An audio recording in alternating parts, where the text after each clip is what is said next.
versículo 1 ao versículo 19. Você pode acompanhar aí, Atos 12, capítulo 1, capítulo 12, do versículo 1 ao versículo 19. Calma, pessoal, não perdoa aqui, não, viu, pessoal? Calma, irmãos. Atos 12, diz assim: nessa ocasião, o rei Herodes prendeu alguns que pertenciam à igreja com a intenção de maltratá-los e mandou matar à espada Tiago, irmão de João. Vendo que isso agradava aos judeus, prosseguiu prendendo também Pedro durante a festa dos pães sem fermento. Tendo-o prendido, lançou-o no cárcere, entregando-o para ser guardado por 4 escoltas de 4 soldados cada um. Herodes pretendia submetê-lo a julgamento público depois da Páscoa. Pedro então ficou detido na prisão, mas a igreja orava intensamente a Deus por ele. Pedro então ficou detido na prisão, mas a igreja orava intensamente por ele. Pedro então ficou detido na prisão, mas a igreja orava intensamente por ele. Na noite anterior ao dia em que Herodes iria submetê-lo a julgamento, Pedro estava dormindo entre 2 soldados presos com 2 algemas, e sentinelas montavam guarda à entrada do cárcere. Repentinamente apareceu um anjo do Senhor e uma luz brilhou na cela. Ele tocou no lado de Pedro e o acordou depressa. Levanta-te, disse ele. Então as algemas caíram dos punhos de Pedro. O anjo lhe disse: vista-se e calça as sandálias. E Pedro assim fez. Disse-lhe ainda o anjo: põe a capa e siga-me. E saindo Pedro o seguiu, não sabendo que era real o que se fazia por meio do anjo. Tudo lhe parecia uma visão. Passaram a primeira e a segunda guarda e chegaram ao portão de ferro que dava para a cidade. Este se abriu por si mesmo para eles e passaram. Tendo saído, caminharam ao longo de uma rua e de repente o anjo deixou. Então Pedro caiu em si e disse: agora sei, sem nenhuma dúvida, que o Senhor enviou o seu anjo e me libertou das mãos de Herodes e de tudo o que o povo judeu esperava. Percebendo isto, ele se dirigiu à casa de Maria, mãe de João, também chamado de Marcos, onde muita gente se havia reunido e estava orando. Pedro bateu a porta do alpendre e uma serva chamada Rode veio atender. Ao reconhecer a voz de Pedro, tomada de alegria, ela correu de volta sem abrir a porta e exclamou: Pedro está à porta! Eles, porém, lhe disseram: você está fora de si, está ficando louca, né? Insistindo ela em afirmar que era Pedro, disseram-lhe: deve ser o anjo dele. Mas Pedro continuou batendo, e quando abriram a porta e o viram, ficaram perplexos.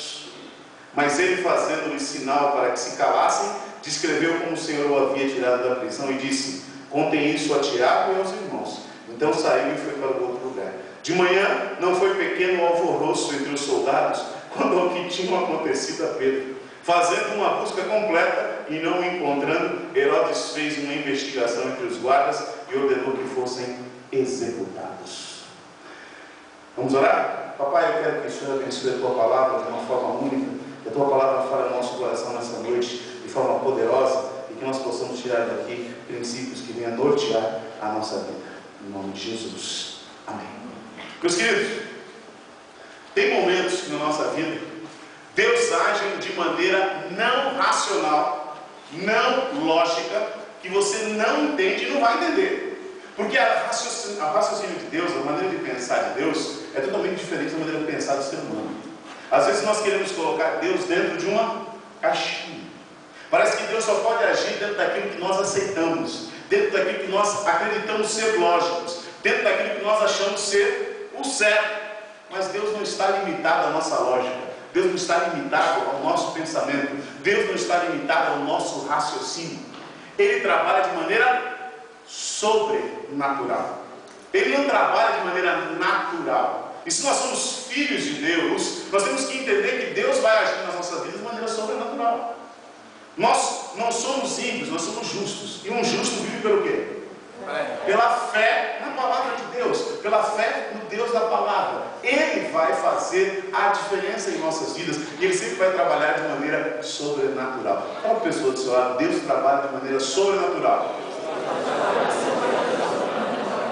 Deus não trabalha de maneira natural, senão não seria Deus. Assim como o ser humano trabalha de maneira natural, um ser humano que não tem o Espírito Santo, Deus trabalha só de maneira sobrenatural. E quando nós nos tornamos cristãos verdadeiros, nós passamos do mundo natural para o mundo sobrenatural. Fala para a pessoa do lado, você é ET. Aí você fala assim, bom, ET, você é extraterrestre. Na verdade, você não é desse mundo. Nossa vida aqui é 60, 70 anos, que passa disso é câncer em fato. Essa fata não é nossa, esse mundo não é nosso. Nós vamos habitar Jerusalém. Está preparado. A palavra de Deus diz que nem olhos viram, nem ouvidos ouviram, nem jamais penetrou em coração humano, que Deus tem preparado para aqueles que o amam. Por mais que você possa tentar e forçar sua mente para imaginar o que Deus preparou para os seus filhos, você não é capaz de imaginar de tão grandioso que será. Então entenda que nós vivemos numa perspectiva totalmente sobrenatural. Deveríamos viver nessa perspectiva. Mas muitas vezes nós somos sobrenaturais, somos extraterrestres, mas vivemos como se fôssemos ficar aqui o resto da nossa vida. Vivemos como se fôssemos naturais e não sobrenaturais. E começamos a ser justos vivendo como ímpios. Então nós precisamos entender qual deve ser o nosso procedimento na nossa vida no dia a dia. E nesta noite eu quero ressaltar aqui 4 reações diferentes diante da intervenção divina. E constatarmos que realmente o sobrenatural prevalece sobre o natural. Repita comigo. O sobrenatural prevalece sobre o natural. Só vocês. O sobrenatural prevalece sobre o natural. Fala para a pessoa do seu lado agora, ficar bem gravado. O sobrenatural prevalece sobre o natural. Só as mulheres? O sobrenatural prevalece sobre o natural. Que maravilha, né? Uma voz angelical. Agora os homens. O sobrenatural prevalece sobre o natural. Não é tão bonito, né? Mas tudo bem. O sobrenatural sempre vai prevalecer sobre o natural. A primeira reação que nós vemos aqui no texto de Atos 12, se você fechou a Bíblia, abra Atos 12, é a reação de Pedro. Olha que interessante. No versículo 6 ele diz: na noite anterior, o dia em que Herodes iria submeter ao julgamento, Pedro estava dormindo entre 2 soldados, preso em 2 algemas, e sentinelas montavam guarda à entrada do cárcere. Veja só, a primeira coisa que nós notamos aqui é que, na verdade, Pedro estava muito ansioso, estava preocupado, chorando, na verdade. Estava ali desesperado preso, na verdade? Não, o texto diz que ele estava dormindo. Eu não sei como ele consegue. Eu fui estudar esse negócio aí, de como eram as prisões romanas na época, e na verdade, 2 guardas dentro de uma cela com o preso eram acorrentados ao preso. Passava-se um pau entre as pernas dele, e ainda ele era acorrentado no pau, no ferro, e acorrentado em 2 guardas. Aí tinha a grade, a prisão. Aí tinha os mais 4 guardas, mais 4 guardas e mais 4 guardas.